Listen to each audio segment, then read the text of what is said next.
시작하겠습니다. 사랑의 하나님, 이 시간에 우리가 고람되어 수련의 그 첫째 날 하나님의 말씀을 같이 나눕니다.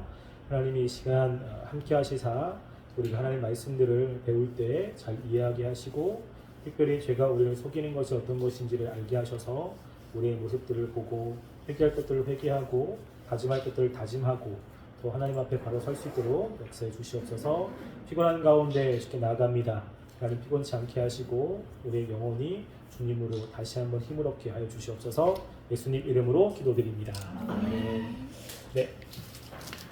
이번 수련회의 주제는 죄의 속임 하겠습니다. 하고 있죠. 그래서 우리가 두 번 살펴봤어요. 두 번. 첫 번째는 죄가 우리를 속이는 환경에 대해 살펴봤습니다. 그래서 죄가 우리를 속일 때 속이기 좋은 환경이 있는데 그것이 어둠이다. 어둠. 성경에서 어둠이라고 했을 때 이건 상징적인 의미인데 그거는 무지와 관련이 있어요. 그러니까 잘 모르는 거죠. 그러니까 잘 모르는 사람을 속이는 게 굉장히 쉽죠. 그래서 죄가 우리를 속일 때 이 무지 가운데 있는 사람들을 참 속입니다. 그때 이 어두움을 두 가지로 나눌 수 있다고 했어요. 하나는 주관적 어두움과 객관적 어두움이라고 했어요. 그래서 객관적 어두움은 우리가 모르는 거야. 아무것도. 그러니까 잘 몰라요. 저는 여러분들이 삼위일체에 대해서 들어봤지만 삼위일체 계명을 정확하게 인식하지 못하면 우리가 잘못된 길로 갈 수 있어요. 그러니까 지금 시대가 성령 시대라고 이야기하잖아요. 그러니까 성령님이 우리들에게 기도하며 응답을 해주는데 성령님이 역사하심이 과연 옳으냐 그르냐, 이게 성령님이 인도하심이냐 아니냐라고 하는 것을 판결할 때 중요한 건 삼위일체의 개념이 되게 중요하거든요. 삼위일체의 개념이. 그래서 성령님이 어떻게 역사를 하시는지를 알면 우리가 성령의 역사인지를 조금 분별할 수 있어요. 근데 그게 아니면 기도하다가 마음의 생각이 떠올랐어. 이게 성령이 주는 생각인가 보다. 기도할 때 어떤 느낌이 들었어.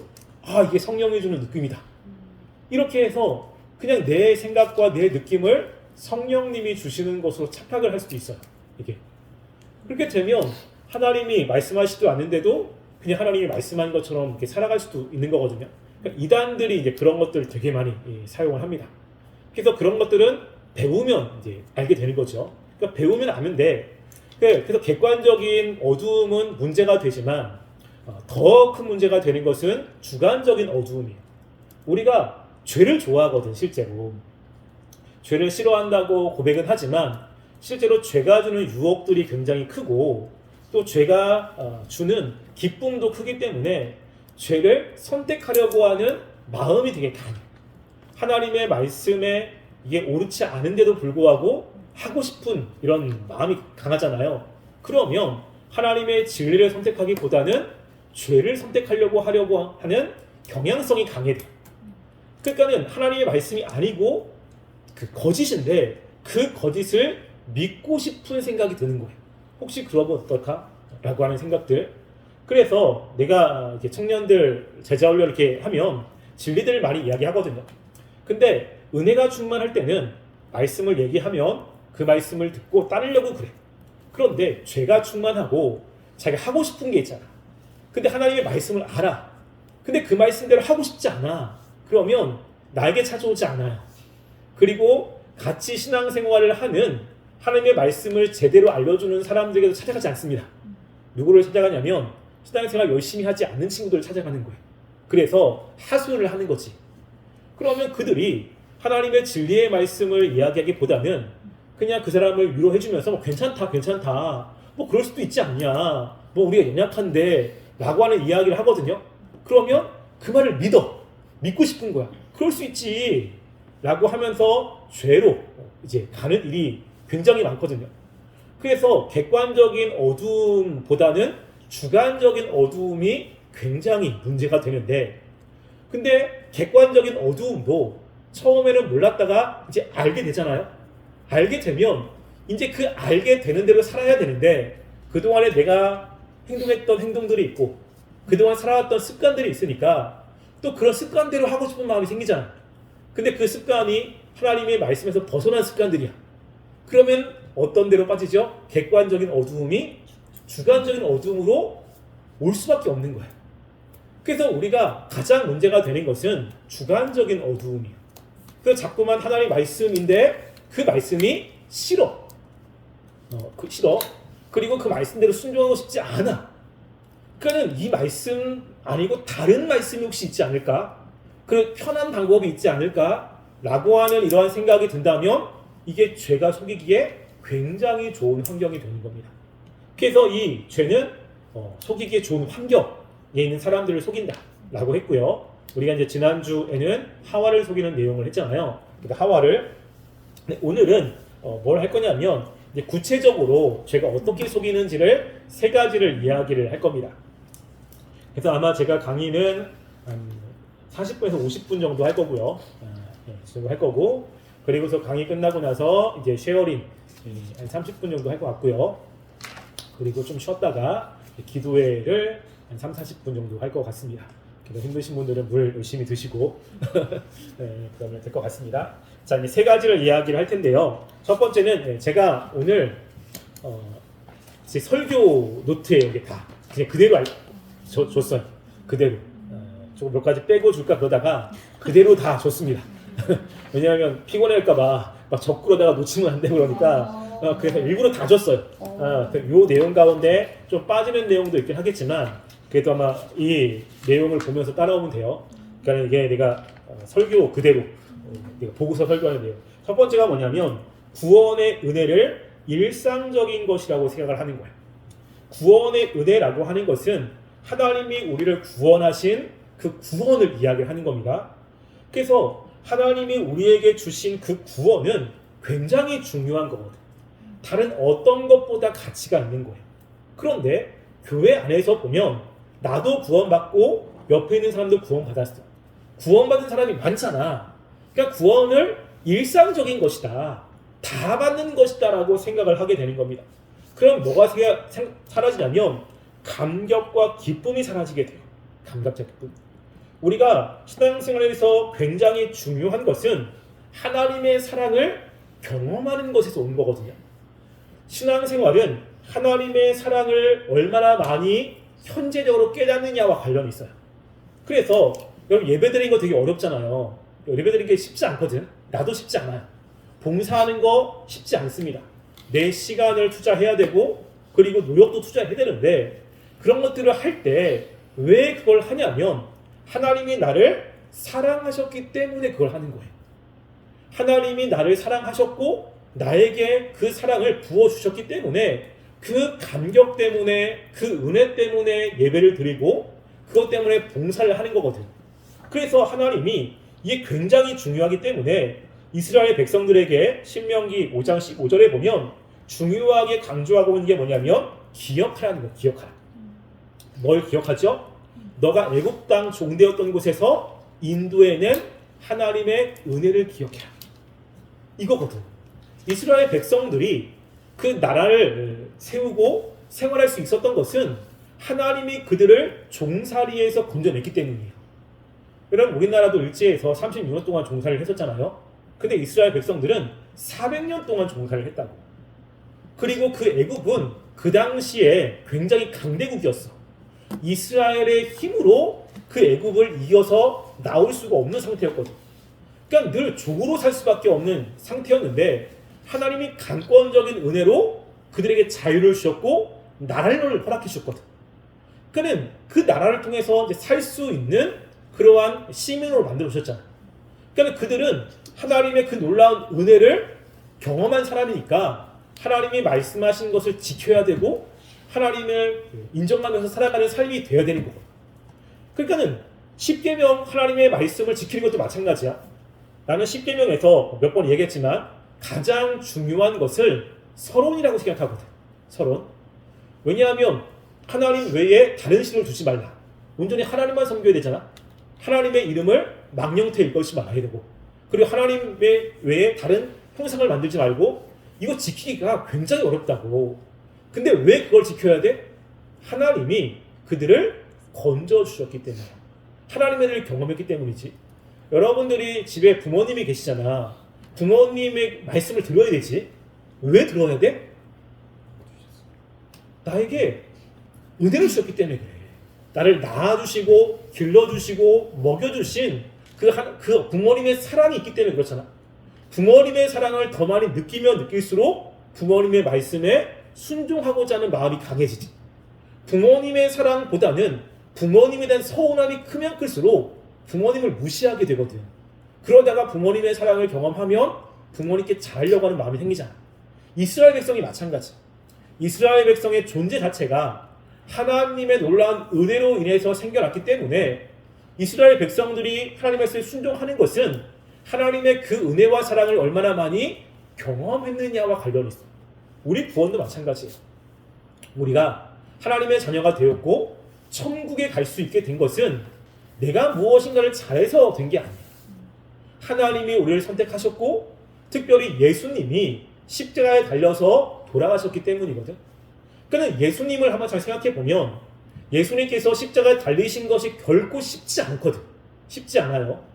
예수님이 가장 힘들었던 것은 십자가에서 육체적인 고난을 당하신 게 아니에요. 왜냐면 그 십자가의 육체적인 고난도 되게 고통스럽거든요. 그 십자가는 역사상 가장 고통스러운 사형 제도라고 지금 이렇게 정평이 나 있어요. 이게. 그래서 십자가는 빨리 죽으면 예수님은 특별한 케이스인데 3일이고 길게 죽으면 일주일 열흘까지 가거든요. 그러니까는 십자가는 어떻게 하냐면 여기다가 이제 못을 박잖아. 그러니까 정맥과 동맥을 이렇게 통과시키거든요. 그리고 발에다가 못을 박아요. 그러니까 십자가는 피를 다 빼서 죽이는 거예요. 근데 어디다가 십자가를 이렇게 세워놓냐면 태양볕이 쨍쨍 내리는 그 언덕 꼭대기에다 세워놓거든. 이스라엘은 낮에는 섭씨 45도, 50도까지 올라가고 밤에는 마이너스 30도까지 내려가거든. 추위와 그런 더위를 온몸으로 다 이렇게 견디면서 죽어가는 거야, 서서히. 그런데 예수님이 그런 것들을 당하시면서 이제 죽으셨잖아. 근데 더 힘든 건 뭐냐면 하나님의 진노를 경험하는 거였어요. 이렇게.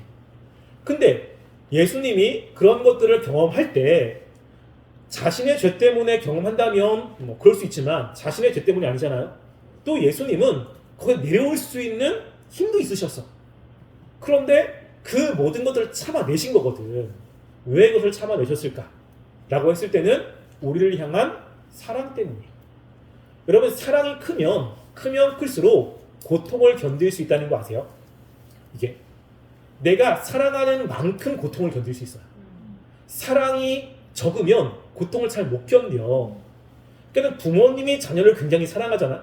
그러니까 부모님이 자녀가 아프면 부모님이 피곤하고 부모님이 아파도 그 자녀를 돌봐준다고. 왜? 그 자녀를 사랑하기 때문에. 나도 그렇거든. 나도 이제 사랑이를 사랑하잖아. 그래서 교회에서 먹는 게 생기면 그냥 남겨놔요. 사랑이가 좋아하는 거면 오늘도 그래가지고 집에 좀 갖다 줬어. 먹고 싶은데 자꾸 생각이 나는 거야. 그게 못 먹겠는 거지. 그럼 자꾸 집으로 같이 간다고. 사랑이. 근데 안 먹으면 좀 속상하긴 한데. 애가 뭐 그래가지고 속상하긴 한데. 그래서 자꾸만 이제 그런 거거든. 그러니까 사랑이라고 하는 것은 뭐냐면 내가 힘들어도 그 사람 때문에 견디는 거고 그 사람의 유익이 있다면 참아내는 거야. 그래서 예수님이 우리를 사랑하셨기 때문에 우리를 구원하신 거거든. 우리가 하나님의 자녀가 되었을 때는 그 사랑을 알게 되는 거예요. 그래서 우리가 하나님께 나아갈 때 하나님이 우리에게 원하시는 게 뭐냐면 하나님을 사랑하는 거잖아. 하나님을. 그래서 베드로에게 주님이 물어보신 것은 네가 나를 사랑하느냐고 물으셨고, 그리고 하나님께서 우리에게 원하시는 그 첫 번째 균형이 뭐냐면 너희가 하나님을 마음을 다해서 사랑하는 거야. 이게 사랑. 그러니까 우리가 주님께 나아갈 때 그 하나님을 사랑하는 마음을 갖고 나가야 되는데 그런 마음은 하나님의 사랑을 경험하는 사람들에게만 있는 거야. 그러니까는 예수 믿는 사람은 그 하나님의 사랑이 뭔지를 알거든. 뭔지를. 그리고 그 사랑이 깊어지면 깊어진 만큼 하나님 앞에 더 큰 헌신을 하게 되는 거야. 더 큰 헌신을. 그래서 우리가 10원에 보면 우리가 먼저 하나님을 사랑하는 게 아니라 누가 먼저 사랑하셨지? 하나님이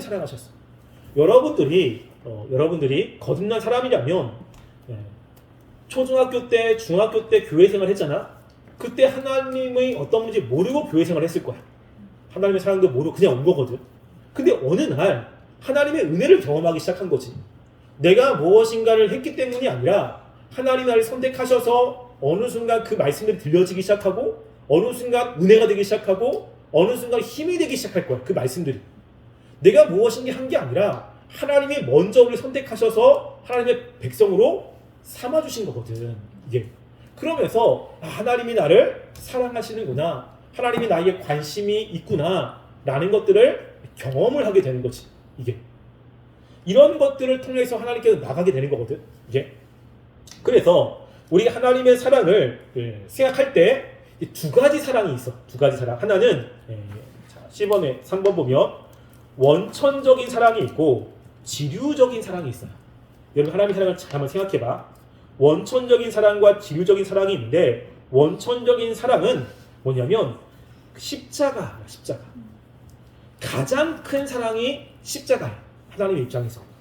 지류적인 사랑은 뭐냐면 우리가 하나님께 기도해서 응답받는 거, 그리고 하나님께도 우리의 마음에 평안을 주는 거, 아니면 하나님이 무엇인가 잘 되게 하시는 거, 이런 것들은 지류적인 사랑이라고 이야기를 해요. 자, 우리 하나님의 사랑을 이야기할 때 내가 그것을 경험하는 거 말고 하나님 입장에서 한번 생각해봐요. 어떤 게 하나님에게 더 큰 고통이었는가?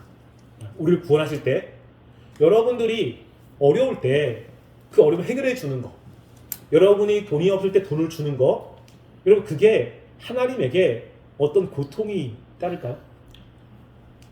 아무런 고통이 없어. 그치? 주면 되는 거야. 하나님이. 그냥 하나님의 뜻이면 주는 거거든. 여러분 근데 예수님이 십자가에 죽는 거 어때요? 예수님 십자가 죽는 거는 하나님에게도 굉장히 큰 고통이에요. 특별히 그 예수님은 여러분 자녀들인데 부모님이 모든 자녀를 다 똑같이 사랑하는 거 아닌 거 아시죠? 더 사랑하는 자녀가 있고 덜 사랑하는 자녀가 분명히 있어요. 여러분은 어떤 자녀입니까? 저는 부모님이 더 사랑하는 자녀였어. 못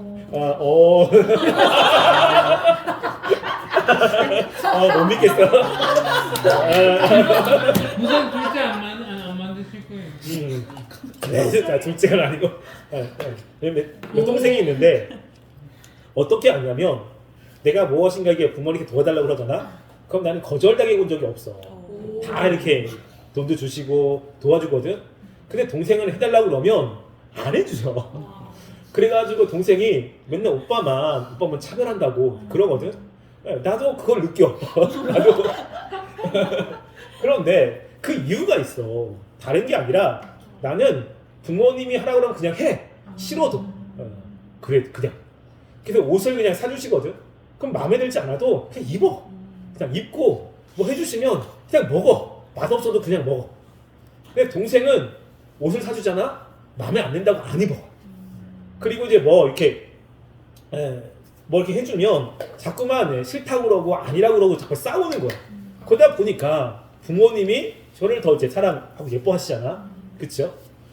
근데 우리가 부모님이 자녀를 사랑하고 더 사랑하는 자녀가 있고 덜 사랑하는 자녀가 있는 거야. 더 사랑하는 자녀는 부모님이 봤을 때 말을 잘 듣는 자녀지. 훨씬 더 마음에 들잖아.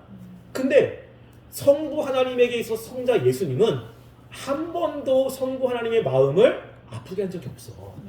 한 번도. 성부 하나님을 실망시킨 적이 없는 거야. 얼마나 예쁘겠어. 근데 그 성부 하나님이 성자 예수님을 죽이시는 거거든. 이게. 여러분 그러면 그 마음이 얼마나 힘들겠어. 얼마나. 그러니까 자기의 자녀를 그렇게 죽임에 내어두는 부모님 없거든. 근데 왜 자녀를 죽이게 두시냐면 우리들을 사랑하시기 때문에 그러거든. 우리를 구원할 수 있는 방법이 그 방법밖에 없는 거예요. 그러니까 우리가 이렇게 보면 예수님이 십자가에 달리실 때 하늘이 완전히 캄캄해졌잖아. 캄캄해진 이유 중에 하나가 뭐냐면 하나님의 징계거든. 하나님의 징계. 그러니까 그때 모든 태양이 전부 다 빛을 잃거든. 빛을 잃고 하나님의 징계가 임하는 거야. 그리고 나서 휘장이 잘라지기 시작하잖아. 그러니까 하나님이 그때 하나님의 그 아픔, 하나님의 고통이 그때 이제 있게 되는 거거든. 그러니까 우리가 그걸 생각하는 거야. 그 예수님도 우리를 사랑하셨기 때문에 그 고통을 다 참아내신 거고, 하나님도 우리를 사랑하셨기 때문에 자신의 하나밖에 없는 아들을 내어주신 거거든. 이게. 그러니까 우리 하나님의 사랑을 이야기할 때 우리가 받는 거 말고, 사랑은 반드시 고통과 비례한다고 생각했잖아. 힘들어도 그걸 할 수밖에 없는 거야. 왜? 사랑하기 때문이지. 여러분, 그러면 어느 곳에 하나님의 사랑이 더 클까? 어느 곳이? 내가 예수님의 그 십자가를 이렇게 생각하면 누가 이제 생각이 조금 나냐면, 우리 얘기했는데 처남 생각이 조금 나거든. 우리 장모님이. 우리 장모님은 우리 집사람하고 우리 처남이 띠동갑이야. 띠동갑이어서 늦게 태어나서 늦둥이야. 그런데 우리 처남이 이게 임신을 했을 때 어떤 일이 있었냐면, 그 임신을 하고 그 자궁 쪽에 혹이 생겼어. 혹이. 그 병원에 갔는데 이 혹을 떼어내야 이제 장모님이 살 수 있는 거야. 근데 그 혹을 그냥 두면 아기가 죽어요. 이게 떼어낼 수밖에 없는 상황이야. 근데 혹을 떼어내려면 마취를 해야 되는데, 마취를 하면 이 아이, 태에 있는 아기가 좀 문제가 생기는 거야. 혹을 안 떼어낼 수가 없는 상황이거든. 떼어내는데 그 어떻게 떼어내냐면, 의사가 그랬거든. 아기를 지우고 혹을 떼어내자, 아기를. 그래서 마취를 하고. 근데 장모님은 늦게 이제 임신한 거잖아. 그러니까 그러고 싶지 않은 거야. 그래서 어떻게 했냐면 마취를 안 하고 떼어낸 거야. 마취를 안 하고. 그래서 입에다가 이제 수건을 물고 그 모든 그 아픔을 다 견뎌가지고 떼어낸 거야. 이게. 근데 장모님이 그렇게 할 수 있는 이유가 뭐야? 아기 된 사람이야. 아기를 지키고 싶은 거거든. 너무 힘든데 그걸 견뎌내는 거야. 나는 예수님의 십자가를 생각할 때마다 그 생각이 되게 많이 나거든. 그러니까 정말로 우리를 사랑하시고 우리를 구원하려고 하는 그런 마음이 강하기 때문에 그 힘든 것들을 견뎌내신 거거든. 그러니까 우리 하나님의 사랑을 이야기할 때는 그 십자가의 사랑이 가장 큰 사랑이거든. 그런데 우리는 십자가의 사랑을 이야기하면 또 그런다. 또 그 사랑이다. 또 십자가라고 생각한 거야. 왜? 너무 익숙해져 있어. 너무 그것이 보편화되어 있어서 일상적이라고 생각한 거야. 그거는 일상적이고, 그냥 우리가 기도해가지고 사업이 잘 되는 것, 기도해가지고 남들보다 조금 더 큰 축복을 받는 것, 이게 더 큰 하나님의 사랑이라고 생각을 하는 거거든. 근데 절대 그렇지 않다는 거야. 절대. 그래서 마귀는 뭐냐면, 야, 구원은 누구나 다 있는 거야. 그거는 큰 게 아니야. 더 큰 하나님의 사랑은 뭐냐면, 너가 다른 사람보다 더 잘 되는 거고, 너가 다른 사람보다 더 큰 사랑을 받는 거고, 너가 다른 사람보다 더 잘 되는 게 하나님의 더 큰 사랑을 받는 거야 라고 생각을 하는 거야. 그래서 신앙생활을 하는데 다른 사람과 비교해서 잘 안 되면 하나님 날 사랑하지 않아 라고 생각을 하는 거거든. 다른 사람보다 뭐 일이 안 풀리면 하나님이 나를 별로 관심이 없어 라고 생각하는 거야. 근데 그런 게 아니라는 거야, 이게. 그래서 우리가 하나님의 사랑을 받는 것은 어디에서 받는 거죠? 십자가에서 가장 큰 사랑을 우리가 경험을 해야 돼. 그래서 그 하나님의 사랑을 우리가 감정적으로 느끼는 게 아니야. 여러분, 사랑은 이성적인 거예요. 그거 아세요? 감정은 우리를 되게 현혹시켜. 그래서 감정적인 건 얼마든지 이렇게 안을 수 있거든. 이런 거야. 그냥 그 아이들이 엄마의 사랑을 읽을 때 제가 일단 이제 써놨는데, 가끔 아이들이 주사를 맞잖아요. 주사를. 근데 주사를 진짜 싫어하거든요. 우리 사랑이도 주사는 싫어해. 근데 이제 언니답게 한번 울고서 이제 맞거든. 근데 주사 맞으러 가면 난리가 나는 거지. 근데 주사를 맞을 수밖에 없는 상황이 있잖아. 꼭. 그러면 엄마는 아이를 사랑하기 때문에 주사를 맞힌다고. 꼭. 근데 주사를 맞힐 때 이렇게 잡아가지고 못 움직이게 해야 되는 거야. 그것도 이제 엄마나 아빠가 이렇게 꼭 잡거든. 근데 주사 바늘이 오니까 아이들은 맞기 싫은 거야. 너무 아프니까. 근데 엄마가 지금 나를 배신하고 있는 거지. 나를 지금 꽉 잡고 이게 못 움직이게 하고 이게 아프게 하고 있는 거야. 여러분, 그때 아기가 엄마가 자기를 사랑한다고 생각할까요? 아닐까요? 안 해. 자기를 아프게 한다고 생각하는 거야. 아프게. 그치? 근데 그게 뭐냐면 아기를 사랑하는 거야. 오늘 아침에 사랑이가 혼났거든. 오늘 아침에 어젠가 그저께는 나한테 맴매도 맞았어. 맴매 손바닥에 맴매가 왔어. 언니답게 정말로 씩씩하게 이렇게 해가지고 정말 맞았어. 이렇게 무서워요 아빠 막 하는데, 근데 내가 때린 이유는 뭐냐면 거짓말을 해. 그러니까 지금 나이가 거짓말을 하는 나이야. 선생님들 1학년 되고 그러면 이제 초등학교 이제 5학년 6학년 되면 이제 조금 이제 도둑질을 하는 그런 나이야. 그래서 이제 거짓말을 잡아야 되니까 계속 넘겼다가 안 되겠다가 싶어가지고 이제 한 거야. 거짓말을 몇 번 해서 경고를 줬는데 또 한 거지. 그래가지고 이제 안 되겠다 싶어서 손바닥을 때린 거야. 손바닥. 그러니까 나는 미워서 때린 게 아니잖아. 그 거짓말하는 그 버릇을 고쳐야 사회생활을 잘할 수 있고 문제가 없으니까. 그래서 사랑이한테 사랑아 이거는 네가 싫어서 때리는 게 아니라 거짓말하면 안 되는 거야. 그래서 아빠가 한 대 때릴 거야. 근데 굉장히 아플 거야. 그러니까 너가 잘못하면 잘못한 거는 잘못한 거에 대해서 매를 맞는 게 당연한 거야. 그러니까는 손 대. 라고 이거 때렸어. 맞고서 엄청 울었거든. 근데 나도 맞으면 되게 아픈 거지. 근데 왜 때리냐면 사랑하기 때문에 때리는 거야. 이게. 그러니까 우리는 자꾸 하나님의 사랑을 잘 되는 것으로 그 사랑을 느낄 수 있거든. 근데 어떨 때는 우리의 죄악들을 하나님께서 꺾기 위해서 어려움도 줄 수도 있어. 힘든 것도 줄 수도 있어. 일이 잘 안 풀리게 할 수도 있어. 근데 그걸 통해서 원래 성숙시키기 위한 것이 되거든. 근데 그런 어려움이 있을 때 그 하나님의 사랑을 어디서 느끼냐면 하나님이 우리를 위해서 예수님을 보내셨다는 거예요. 그거를 붙잡는 거거든. 그거를. 그래서 그 순간에 하나님의 우리를 사랑하시는 것, 그런 것들을 붙잡고 가야 되는 거야. 근데 그런 것들은 지금 잘 되는 것이 아니라 그 하나님이 우리를 위해서 예수님을 보내셨다라고 하는 것, 그리고 우리가 말씀을 들으면 하나님이 마음속에 은혜를 주셔서 견딜 수 있게 만드는 것, 이런 것을 통해서 하나님의 사랑을 느껴야 되거든. 근데 자꾸만 마귀는 뭘 통해서 느끼냐면 잘 되는 거, 이걸 통해서 느끼게 되는 거야. 이게. 그래서 그러니까 이제 이번 믿음 모임 때 그 얘기 했거든. 이번 주에 아마 주일날에 예수님의 시험에 관한 이야기를 하게 될 거예요. 시험에 대한 이야기. 근데 그 시험 중에 뭐가 있냐면 마귀가 예수님에게 시험할 때 이런 이야기를 할 거야. 네가 만일 하나님의 아들이었거든. 이거 해봐. 라고 하거든. 그러니까 뭐가 있냐면 하나님의 아들이면 이런 것은 해야 돼. 라고 하는 게 있어. 그래서 이 세상도 열심히 신앙생활 하면 잘 돼야지라는 게 있잖아. 여러분들 그거 있잖아요. 신앙생활 열심히 하면 뭐가 잘 돼야 돼. 어려움이 없어야 돼. 어려움이 있다는 것은 신앙생활을 잘 못하는 거고 하나님의 은혜를 못 받는 것처럼 생각이 들잖아요. 그런데 그게 아니거든. 그게. 그래서 여러분들이 구약에 보면 하나님께 쓰임받은 사람들 한번 생각해보세요. 요셉이 나중에는 잘 되지만 굉장히 힘든 시간이 있었죠. 그리고 다윗 한번 생각해보세요. 다윗은 너무너무 힘든 시간이 있었어. 그런데 하나님이 요셉과 다윗을 미워하셨느냐? 라고는 그게 아니거든. 그들을 사랑하신 거야. 사랑하셨기 때문에 어려움도 주셨고 힘든 것도 주신 거야. 그런데 어렵고 힘든 그 상황 속에서 하나님이 요셉과 다윗을 포기하지 않으셨어.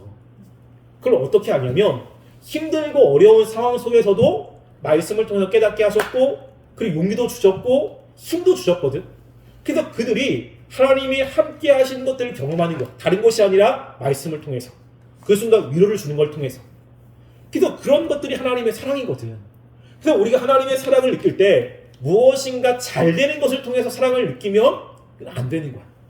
뭐냐면 하나님이 우리를 가장 사랑하신 것은 예수님의 십자가를 통해서 주신 그 사랑이고 하나님이 우리를 자녀 삼아 주신 것이고 그 자녀 삼아 주신 것에 굉장히 중요한 것은 힘들고 어려운 것들이 있지만 그 어려운 순간에 말씀을 통해 깨달음을 주셨고 다시 한번 일어날 수 있는 힘도 주시고 소망도 주시고 무너지지 않게 만들어 주시는 거거든.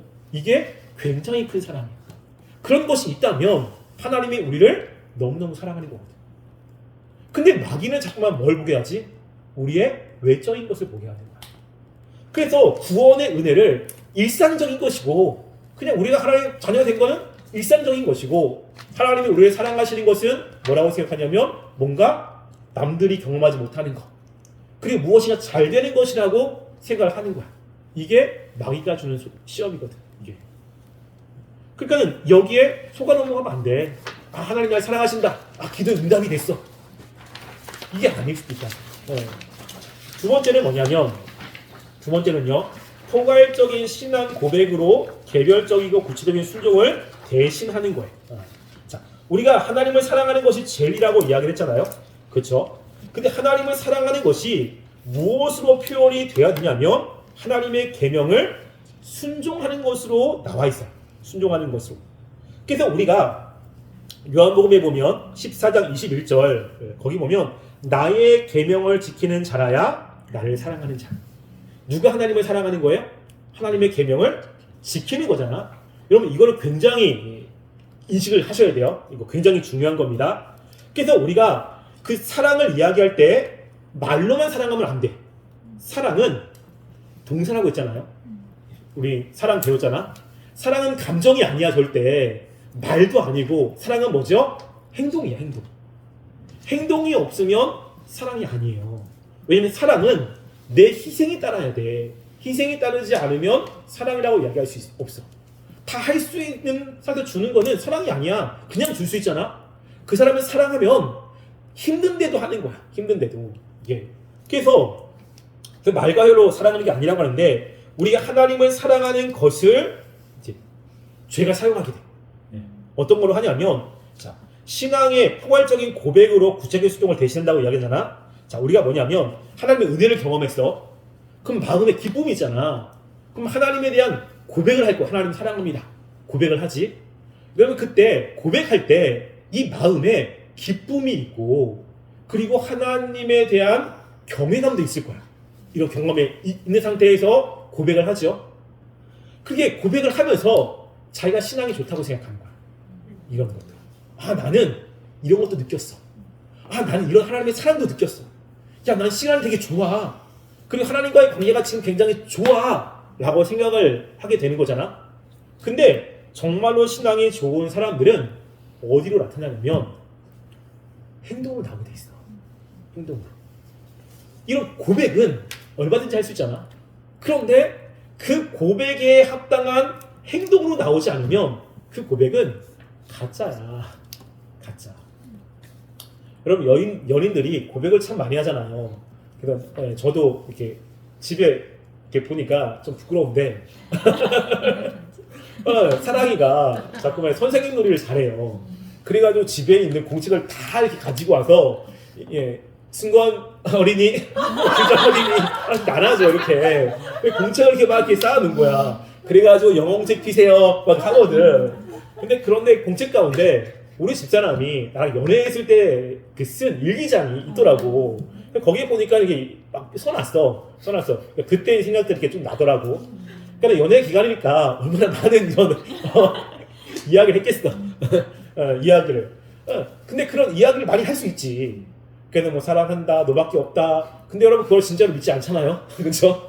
당신밖에 없어. 믿고 싶은 거지. 그런데 정말 그게 진짜라면 정말로 힘든 순간에 정말 그 사람을 위해서 뭔가를 해야 되는 거지. 이런 거예요. 어떤 사람인 거야. 되게 좀 연인 관계거든. 사랑해, 그랬어. 근데 비가 오는 날이야. 비가 오는 날에 그 여자친구가 혼자 이렇게 와야 되는 그런 상황 속에 있는 거야. 근데 혼자 오려고 하니까 비도 오고 힘든 거지. 남편 전화를 한 거야. 전화해가지고 날 좀 태우러 오면 안 되겠냐 라고 한 거지. 집에 쉬고 있으니까 나 좀 태우러 와 라고 했는데 이 남자친구가 귀찮은 거야. 집에서 나가기가 싫은 거지. 비도 오고 가니까. 근데 안 나가고 싶은 거야. 아, 난 너무 사랑하는데 나가고 싶지 않아. 그냥 택시 타고 와. 그런 거지. 근데 너밖에 없어 라고 하는 거야. 여러분 그러면 그게 진짜 사랑입니까 아닙니까? 연서가 사랑이 아니야? 사랑일 수도 있지. 그게 너무 힘들다고 그러고 막 그런 거지. 근데 전혀 귀찮은 거야. 이게. 근데 마음은 너밖에 없으라고 하지만 상대방은 전혀 사랑이라고 느끼지 않아. 이게. 물론 이제 뭔가 특별한 일이 있거나 나올 수 없는 상황이 있다면 그럴 수 있는 거지. 근데 얼마든지 할 수 있어. 좀 귀찮은 것뿐이야. 그럼 나갈 수 있거든. 근데 안 해주는 거지. 사랑이 아니잖아 이게. 근데 고백을 하는 거지. 너밖에 없어. 내 맘 알잖아. 이거 계속 이제 막 남발을 하는 거지. 그럼 얘기하는 사람에서는 사랑을 표현도 했지만 받는 사람은 어때요? 전혀 느끼지 않아. 전혀. 이게. 그러니까 하나님께도 마찬가지야. 그리고 하나님의 사랑은 고백으로 되어지는 게 아니에요. 우리가 착각하는 우리는 고백을 하면 하나님이 굉장히 기뻐하신다고 생각해. 그런데 고백으로 기뻐하는 것은요, 처음 하나님을 만났을 때는 기뻐합니다. 그래서 베드로가 예수님께 그렇죠, 주는 그리스도시요 하나님의 아들이십니다. 예수님이 너무 기뻐한 거야. 바요나 시몬아 너희 복이 있다. 이를 알게 하신 것은 하나님이고 너무너무 기뻐하셨거든. 왜냐면 처음으로 예수님을 만난 거야. 예수님이 어떤 분인지 안 거지. 그때의 고백은 너무 기뻐. 그런데 우리가 이 뒤에 나중에 이제 예수님과 3년 동안 동고동락 하면서 예수님이 십자가에 달려 돌아가실 것을 얘기를 했어. 그때 베드로가 예수님께 고백하잖아. 예수님, 저는 절대 예수님을 떠나지 않겠습니다. 예수님, 베드로의 마음은 진짜였어, 진짜. 네, 그때 설교했죠.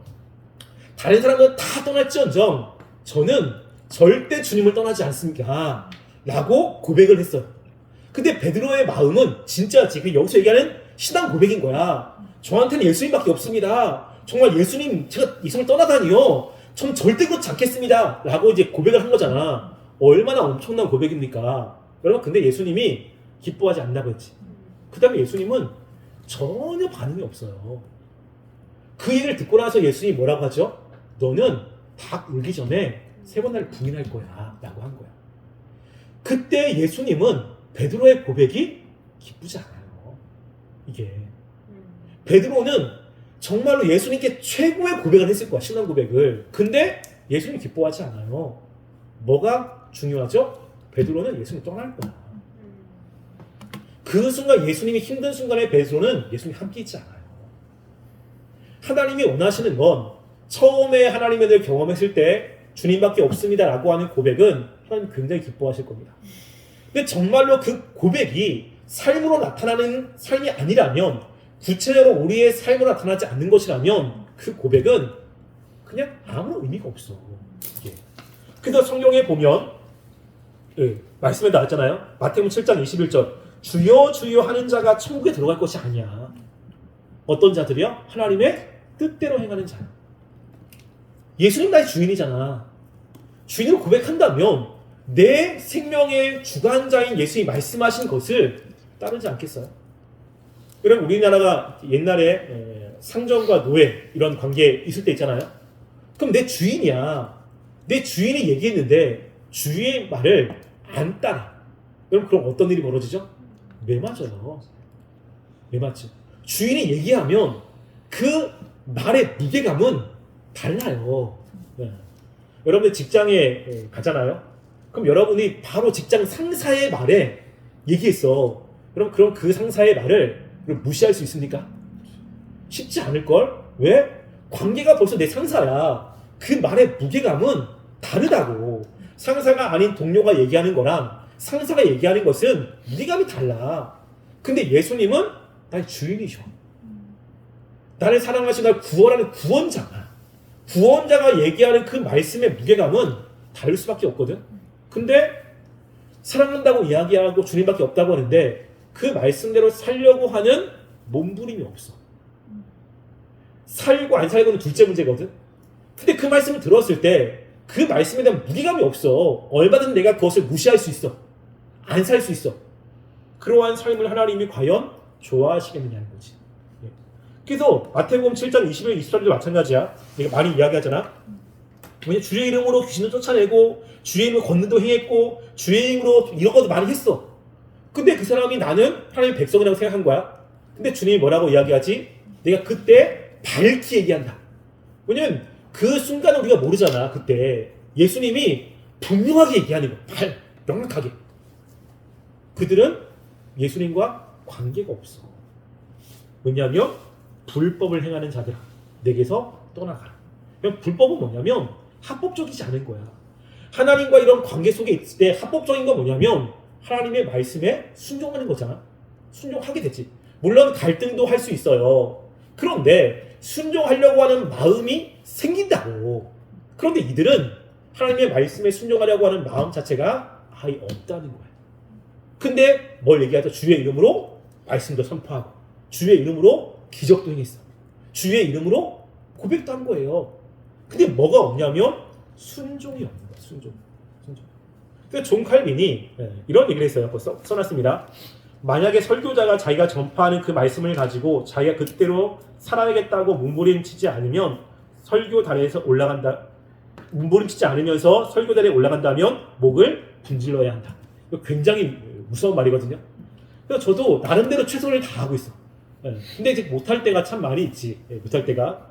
그래서 많이 회개도 하고 나름대로 이제 하고 있어요.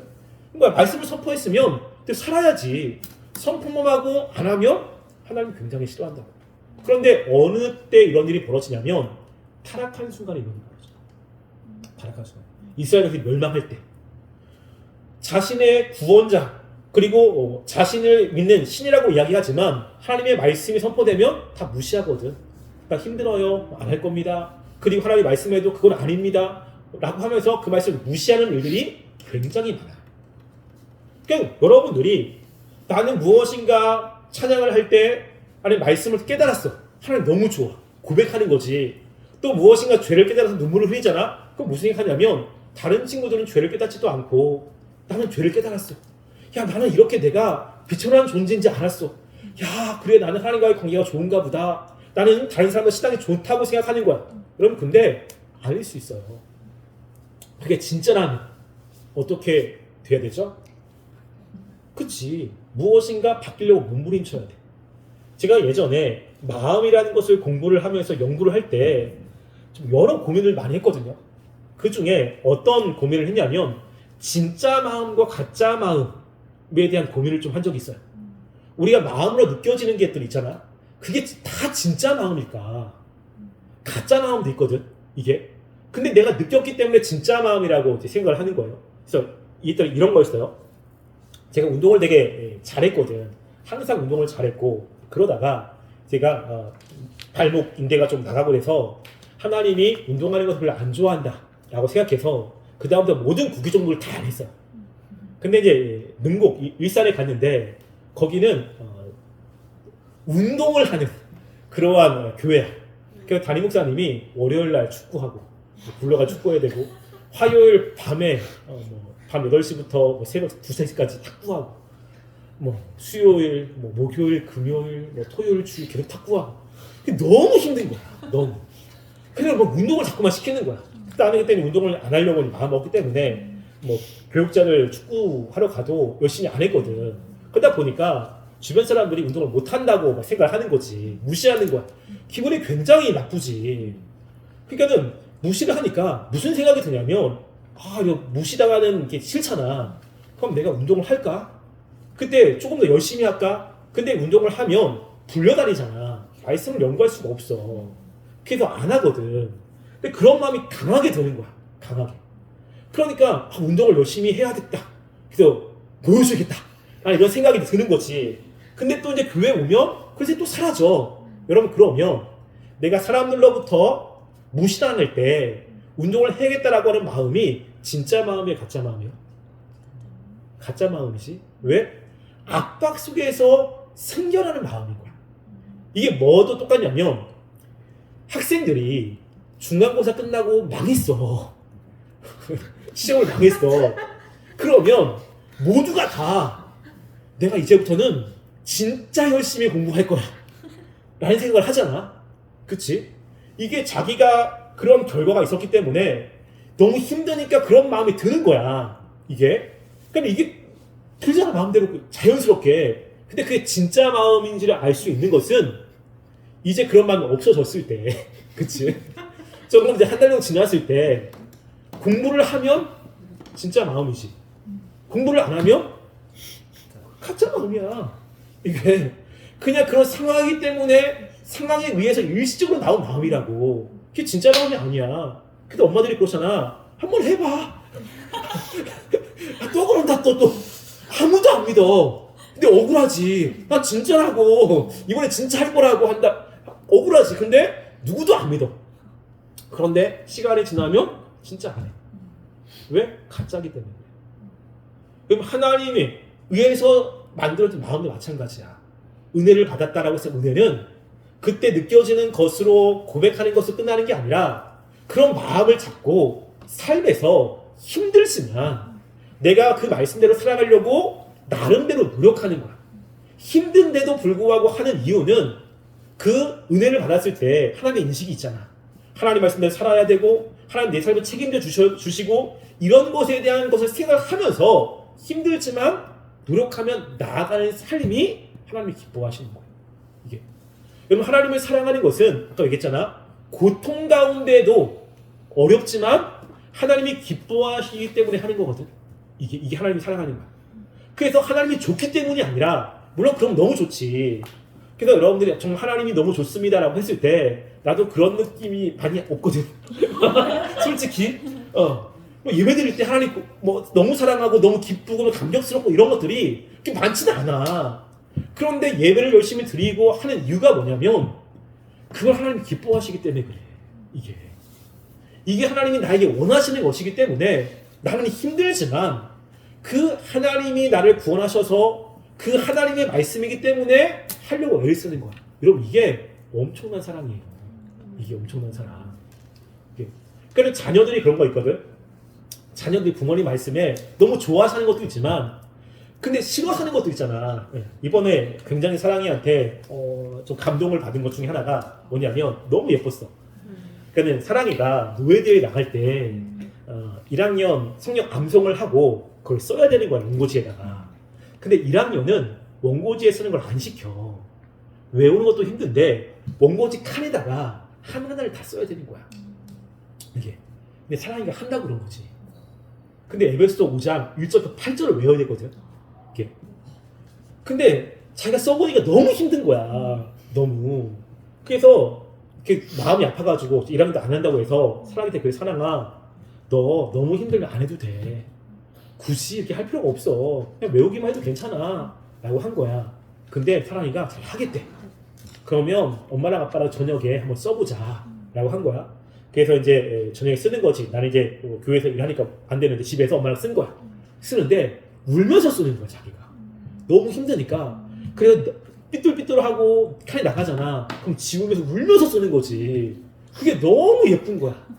힘든데 안 해도 되잖아. 근데 힘든데 그걸 하려고 정말 억지로 하는 그게 너무 기특하고 너무 예쁜 거지. 왜? 그러니까 기쁘게 하면 참 좋은데 안 되지만 하려고 애쓰는 그게 너무 예쁘잖아. 하나님도 마찬가지거든. 하나님이 우리가 하나님의 말씀대로 살아가는 거 못 사는 거 알아. 여러분들의 수준을 알아요. 그럼 저도 웬만큼 알거든요. 그래서 여러분들이 수련회 할 때 살겠습니다라고 했을 때 실제로 안 믿는 거 아시죠? 뭐 그대로 못 사는 거 알아. 그래서 그때 그런 느낌이구나. 그래도 그런 마음이 들었구나 라고 하는 것에 감사한 거거든. 근데 그리고 나서 삶을 살아낼 때 안 되지만 애를 쓰고 노력하는 모습이 이게 너무 기특하고 예쁜 거예요. 하나님의 삶도 마찬가지야. 그래서 우리가 하나님의 말씀에 100% 살아가는 것을 원하는 게 아니라 안 되지만 할 수 있는 영역 안에서 최선을 다해서 말씀대로 살아가려고 애를 쓰는 것을 하나님 기뻐하시는 거예요. 고백으로가 아니라 그것을 삶으로 보여준다면 하나님이 그것을 하나님을 사랑하는 것으로 느끼는 거예요. 예배도 되게 힘들잖아요. 여러분 예배 시간에 집중하는 거 너무 힘들거든. 그런데 딴 생각이 나는데 딴 생각을 나는 것들을 자꾸 쳐내고 집중되지 않은 마음을 집중을 애를 쓰고 그 시간은 분투하는 그런 것을 하나님이 원하시는 거야. 근데 그 안에 뭐가 있어? 하나님이 원하시니까. 나는 싫은데 하나님이 아니면 안 하지. 근데 하나님 때문에 그 시간에 애를 쓰고 노력하려고 노력하는 것을 하나님 뭐라고 느끼신다고요? 사랑이라고 느끼는 거야. 이게 사랑이에요. 그렇게 하면 하나님이 또 그렇게 애를 쓰는 거야. 나는 노력했는데 또 말씀이 들려져. 너무 또 기쁜 거지. 이게. 이런 것들이 하나님이 원하시는 거예요. 그래서 단지 입으로 고백하는 게 아니라 삶으로 살아내는 것을 하나님 기뻐하십니다. 근데 마귀는 뭐라고 하죠? 삶은 아니고 고백하는 것을 기뻐하는 거야. 근데 고백했으니까 너 하나님이 기뻐할 거야. 고백하는 것을 하나님 기뻐할 거야. 너 그런 막 느꼈잖아. 야, 너 참 신앙이 좋아. 라고 이야기하지만 절대 그렇지 않아. 절대. 이해되시죠? 그러니까 마귀는 구체적인 어떠한 순종이 없어도 하나님의 말씀을 깨닫고 은혜를 받고 감격되는 이런 감정의 폭발, 감정의 고백이 신앙이 좋은 것으로 착각하게 만드는데 마귀 속임이에요. 절대 그렇지 않습니다. 그래서 제가 예전에 제자훈련을 오래 시켰다고 그랬잖아요.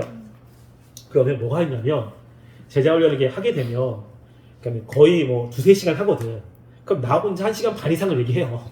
혼자 이런저런 엄청 많은 이야기를 합니다. 그리고 이제 돌아가면서 똑같이 이제 느낀 점을 얘기하거든. 근데 그 중에 한 친구가 굉장히 게으른 친구가 있어요. 그러면 끝날 때마다 목사님 이번 주에는 절대 게으르지 않겠습니다. 이번 주에 숙제도 잘해오고 진짜 열심히 하겠습니다. 믿거든. 근데 그 다음 주에 똑같아. 그러면 근데 그거를 나는 3년을 경험했어. 3년을. 그러니까는 3년 동안 거의 방학도 안 하거든. 나 휴가 돼도 줌으로 그때 막 했고. 그러니까는 끝나면 무슨 말인지 알아. 나는 알겠어. 근데 영락없이 그 얘기를 해. 근데 본인은 그 진지하게 얘기를 하거든. 거기다가 한숨을 쉬면서 또 얘기한다고 할 수 없잖아. 믿어주는 척해. 근데 아무런 나는 감동이 없어. 감동이. 그 다음 주에 영락 없거든. 이게. 그러면 그 감독이 저한테는 별로 이게. 그런데 그 친구가 3년 후에 바뀌었어. 3년 후에. 그게 너무 기쁘더라고. 그래서 그러고 나서 나는 이제 그걸 떠났거든. 근데 그 후에 들려주는 이야기가 그 이후로 얘가 바뀌었어. 예배도 그렇고 그게 너무 기쁜 거야 이게. 그게. 그래서 작년에 한번 전화가 왔거든. 휴가 때. 그래서 그러니까는 그게 바뀌는 게 기쁨이고 하나님도 마찬가지야. 그러니까는 그러기 위해서 뭐가 필요하죠? 하나님 말씀에 대한 깨달음도 필요하고 그리고 계속 그런 것들이 깨달아져야 마음이 깨지고 살아갈 수 있잖아. 그러니까 그러한 감격과 이런 마음의 어떤 감동 이런 것들을 계속 경험하는 것도 중요하거든. 그 이후로 여러분 할 수 있는 것만큼 살아야 돼. 100% 못 살아요. 하나만 바뀌어도 돼. 하나만 바뀌어도 엄청난 바뀜이야. 우리는 그 바뀜이 내 삶이 통일제 바뀔 거라고 생각하잖아요. 불가능해. 그래서 나는 바뀜이나 변화가 이게 굉장히 크다고 생각하거든. 하루에 100번 거짓말한 사람이 하루에 99번 거짓말을 하면 엄청난 일이에요. 그 한 번 거짓말 안 하는 게 굉장히 큰 결심이 있어야 되는 거거든. 여러분 그 한 번이 그 사람의 삶을 바꾸는 거예요. 우리는 그 한 번이 별거 아니라고 생각하잖아. 근데 그 한 번 바뀌는 게 너무 힘들거든. 한 번 바뀐다면 또 바뀔 수 있어. 이렇게. 그래서 제가 여러분한테 그 얘기 하잖아. 말씀을 읽는 거 10장 읽으라고 생각하지 마. 안 돼. 하루에 2장 안 돼. 몇 장? 한 장. 한 장. 목사님 저를 무시합니까? 아니야. 한 장 읽는 것도 되게 힘들거든. 실제로. 여러분 읽는 게 문제가 아니라 성경 피는 게 힘든다고. 피는 것 자체가 힘들어. 성경이 앞에 있는데 안 피고 싶다고. 그러니까 외면하고 싶잖아. 근데 외면하지 않고 피는 게 엄청난 일이야. 이게. 그냥 거기까지만 가도 괜찮거든. 거기까지 계속 피기만 해. 피기만 한 게 뭐 됐다 그러면 한 절만 읽어. 그렇게 한 번 하시면 하잖아. 그럼 그게 변한 거예요. 그게. 그러니까 여러분들이 구체적으로 순종할 때 많은 것들을 바꾸려고 하지 마세요. 하나만 바꾸면 돼. 하나만 바뀌었다 그러면 또 하나 바뀔 수 있는 힘이 생기거든요. 그렇게 하나님께 순종하며 나가는 삶이 하나님이 기뻐하시는 삶이 되는 거예요. 이해되시죠? 자, 세 번째는 뭐냐면 과거의 은혜를 체험을 근거로 미래를 낙관하는 거거든요. 그럼 하나님이 그때그때마다 주시는 은혜들이 분명히 있습니다. 그런데 신앙이 나쁜 사람들, 별로 좋지 않은 사람의 특징이 있어요. 그게 뭐냐면 자꾸 과거 얘기를 해요. 과거에 열심히 했다. 지금. 과거에 진짜 청년부터 진짜 열심히 했다. 지금은. 여러분 성공하는 사람은 과거 얘기를 잘 안 하죠. 지금 얘기를 한다고. 지금 내가 이걸 하고 있고 지금 이걸 지금 추진하고 있고 지금 열심히 하고 있고 열심히 사는 사람은 과거에 열심히 했던 것을 얘기하지 않아요. 지금 열심히 하는 것을 이야기한다고. 근데 지금 별 보려는 사람들은 어디 얘기를 많이 하죠? 과거 얘기를 많이 해. 과거에 나는 이런 사람이었어. 과거 이것도 했어. 과거 저것도 했어. 근데 지금은 아닌 거예요. 여러분, 마귀는 과거에 내가 열심히 했기 때문에 하나님이 그 과거의 은혜로 지금과 미래를 보장해 주려고 생각합니다. 그럼 가끔가다 교회에서 근거 없는 이야기를 할 때가 있어요. 아마 이런 이야기를 들어본 적이 있을 겁니다. 신앙의 3대는 무조건 잘 된다. 여러분 들어본 적 있죠? 그럼 그거 거짓말이에요. 거짓말. 제가 증명해 드릴 수 있습니다. 다윗이 신앙이 되게 좋잖아요. 다윗의 아들이 솔로몬이죠. 솔로몬의 아들은 르호보암이에요. 그럼 르호보암이 다 잘 됐습니까? 르호보암 때문에 남북이 나눠졌어. 르호보암 때문에. 4대, 제가 여기 적어놨어요. 4대. 여러분은 잘 모르니까 한 장 넘겨보시면, 자, 4대가 뭐냐면 아비암이에요. 아비암. 자, 아비암. 아비암은 양은 바다거든요. 아비는 나의 아버지란 뜻이에요. 바다는 신이야. 그러니까 하나님을 믿어야 되는데 아비암은 우상숭배를 한 사람이에요. 아비암의 그 왕위는 3년이었습니다. 신앙의 4대 아비암은 3년밖에 안 됐어요. 그럼 다윗이 신앙생활 되게 잘했죠. 다윗의 아들 중에 압살롬이 있습니다.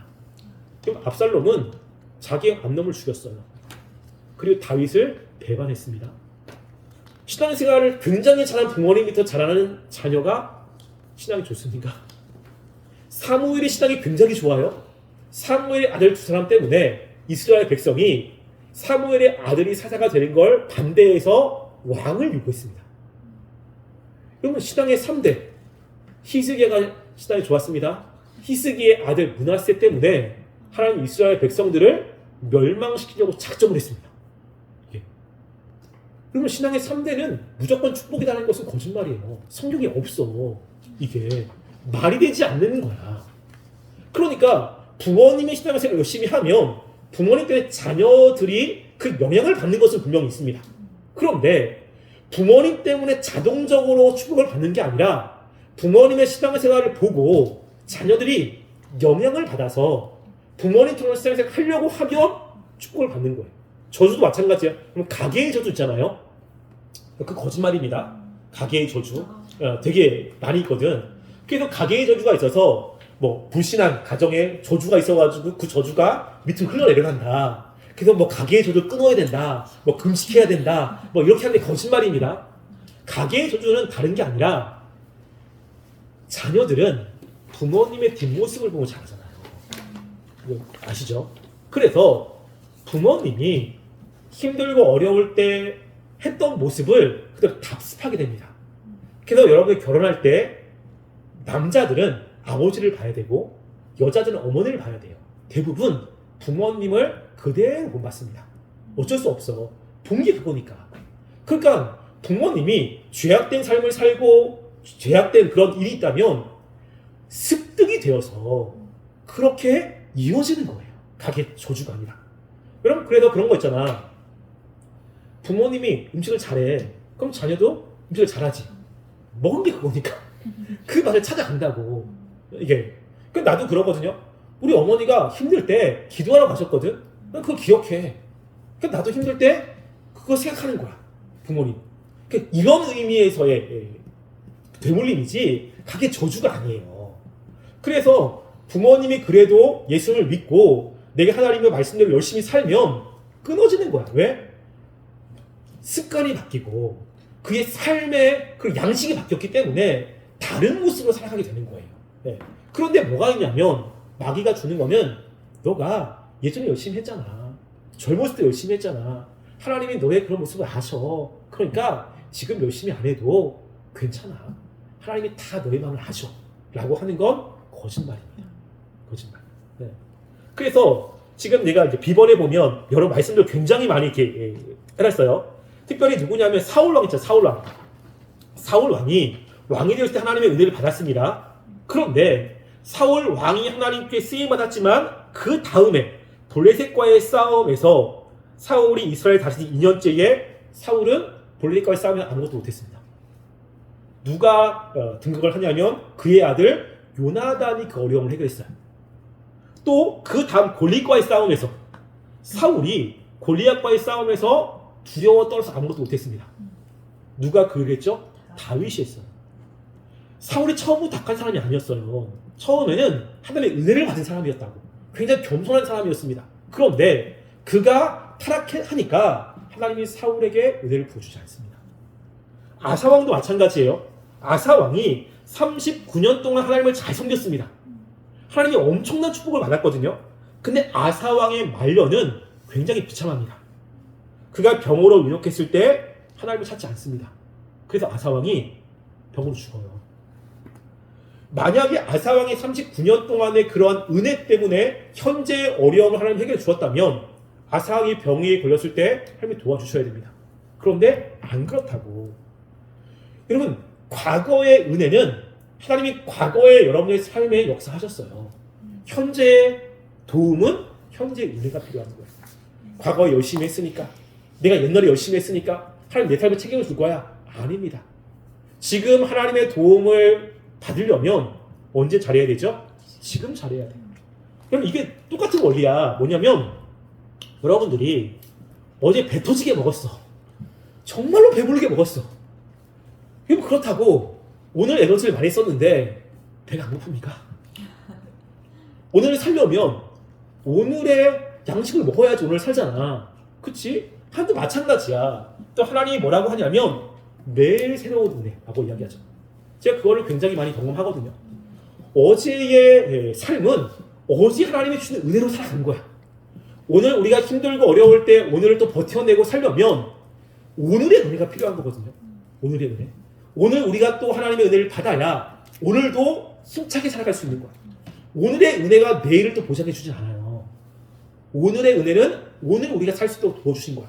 내일 또 살려면 또 내일의 은혜가 필요한 거예요. 그래서 내일 우리가 하나님의 은혜를 경험하지 못하면 내일은 또 힘든 삶을 살게 될 거예요. 그래서 매일매일 즐거운 삶이 아니라 하나님의 은혜를 받은 그날은 마음이 기쁘지만 은혜가 떨어지면 삶이 힘들잖아요. 왜? 우리는 매일매일 공급해 주시는 은혜로 살아야 됩니다. 여러분, 그게 그 이스라엘 백성이 40년 동안 살았던 그 만나 사건이에요. 만나. 매일매일 하나님이 주시는 그 은혜가 있어야 우리가 힘차게 살아갈 수 있는 거예요. 은혜가 떨어지면 그때부터 힘들어져. 하나님의 은혜를 부어주면 어떠한 현상이 일어나냐면요, 마음이 집중이 돼요. 여러분, 삶에 여러 가지 어려움들 있잖아요. 번민이 있잖아. 여러분, 근심과 걱정이라는 뜻은 원어적으로 어떤 의미냐면 마음이 분산이 됐다는 뜻이에요. 분산. 그러니까 여러분, 걱정이 있으면 마음이 분산이 될 걸. 내가 일을 해야 되는데 분산이 돼서 집중이 안 돼. 집중이 안 되다 보니까 만족감도 떨어지고 일에 능률도 생기지 않고 자꾸만 머릿속에는 잡생각만 생각하기 힘들잖아. 그런데 분산이 되지 않고 마음에 집중이 되면 집중이 돼서 하니까 만족감도 있고, 그쵸? 마음이 흩어지지 않으니까 삶이 그래도 안정이 되죠. 이게 여러분, 하나님이 우리에게 주시는 은혜는 우리의 마음이 집중이 되는 거예요. 그래서 우리가 힘들고 어려울 때, 특히 저는 빌립보서 말씀 되게 좋아하거든. 뭐냐면 아무것도 염려하지 말고 기도와 간구로 하나님께 아뢰면, 우리가 근심과 걱정이 있을 때 기도하면 하나님 주시는 은혜가 뭡니까? 너희 마음과 생각을 지켜주겠다. 우리의 마음이 분산이 되고 참 파편화되어서 마음 둘 곳이 없어가지고 되게 힘든데 하나님이 우리의 마음을 붙잡아 주셔서 한 마음이 되게 되는 거예요. 여러분, 그래서 이런 거 경험한 적이 혹시 없나요? 저는 이거든. 이런저런 막 고민이 되게 많아. 선택지가 막 있는 거야. 너무 힘든데 결정이 됐어. 이런저런 하나 딱 결정이 됐어. 결정이 되고 나면 마음이 편하지 않아요? 그렇죠? 왜냐하면 분산이 안 됐기 때문이야. 분산이 됐을 때는 뭘 해야지 갈팡질팡한 거지. 그런데 자이든 타이든 결정이 됐어. 그러면 고민할 필요가 없이 한 마음으로 집중을 나가면 되잖아. 그럼 마음에 불안함이 사라집니다. 왜? 마음이 한 마음이기 때문에 그래. 하나님이 우리에게 주신 은혜가 이런 거거든요.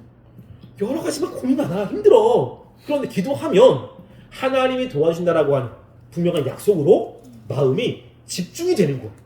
그래서 여러 가지 고민들이 있고 현실이 암담하지만 하나님이 해결해 줄 거라고 하는 그 마음에 집중이 되니까 이제는 마음에 평안함과 안정감이 생기는 겁니다. 그러면서 삶에 이제 안정이 얻고 거는 거죠. 그게 뭐냐면 현재예요. 현재. 그래서 여러분이 힘들 때 기도하는 거지. 왜? 그때 주시는 은혜가 있어야 그 어려움을 극복할 수 있기 때문에 그래요. 근데 마귀는 어떻게 한다고요? 과거 자꾸만 과거. 그럼 과거 별로 중요하지 않습니다. 그럼 과거의 모습대로 지금이 온 거거든. 우리 미래가 중요하잖아. 그럼 미래를 바꾸려면 지금이 중요한 거야. 1시간 후가 아니라 지금이 중요한 거야. 그럼 1시간 후는 4시간이 아니야. 내가 할 수 있는 내가 할 수 있는 것은 지금이거든. 지금 뭘 해야 되는 거잖아. 지금 안 하면 시간은 지나갔어요. 1분 후에 1분 후도 4시간이 아니야. 지금이 4시간이라고. 그러니까 가장 중요한 시간은 뭐죠? 지금이에요. 지금. 그래서 하나님이 뭐라고 하냐면 오늘이라고 하는 시간. 굉장히 중요한 시간이에요. 그래서 내일도 그렇게 중요하잖아. 내일 어떤 일이 있을까 모르잖아요. 하나님이 뭐라고 그러냐면 내일 일은 내일 염려해라. 한 날 괴로움은 그날로 좋게. 왜? 오늘이 내 시간인 거야. 내일은 어떤 일이 일어날지 누구도 알 수가 없는 거예요. 그러면 내일을 바꾸려면 지금이 되게 중요한 거든. 그러니까 하루가 지났어. 그러면 또 지금만 열심히 살면 되는 거야. 또 지났죠. 그럼 지금만 열심히 하라는 대로 살면 되는 거야. 그러면 우리의 인생은 바뀌는 거거든. 그래서 굉장히 중요한 시간은 지금이라는 시간이에요. 근데 게으른 사람들 그리고 죄악 가운데 있는 사람들은 자꾸만 뭘 이야기하지? 내일 하자. 과거도 이야기하죠. 과거 잘했는데 내일 하자. 마귀가 주는 속임 중에 또 하나가 그거 있어요. 내일 하면 되지. 여러분 성경 읽어야 돼. 내일부터 하자. 내일부터. 그렇잖아? 그렇지. 저녁부터 하자. 뭐 다음부터 하자. 그럼 다음이라는 시간 없어요. 근데 다음이라는 시간은 더 힘들어. 왜냐하면 우리의 습관은 많이 살면 살수록 더 고착화되잖아. 그러니까 지금은 그래도 한 번 덜 했는데 내일은 또 하루라는 시간을 죄악적으로 살았어. 그럼 우리 안에 죄악된 습관이 더 강해지죠. 내일 하게 되면 내일은 지금보다 더 힘든 싸움을 해야 돼. 그러니까 가장 빠른 것은 지금입니다. 지금. 근데 마귀는 자꾸 지금 힘드니까 내일 하자. 내일은 괜찮을 거야. 내일 하려면 또 힘들어. 그럼 뭘 하지? 내일 하자. 그럼 더 힘들어. 그럼 뭐냐면 진짜 마지막이야. 진짜 마지막으로 내일 하자. 이런 생각으로 자꾸만 우리를 지금 못하게 만드는 것은 마귀가 준 속임이야. 그럼 이 속임에 넘어가면 안 돼. 그런 생각이 들었다고 그러면 마귀가 준 속임입니다. 내일은 존재하지 않아. 하나님은 지금이라고 합니다. 여기까지 하겠습니다. 네. 꺼주세요.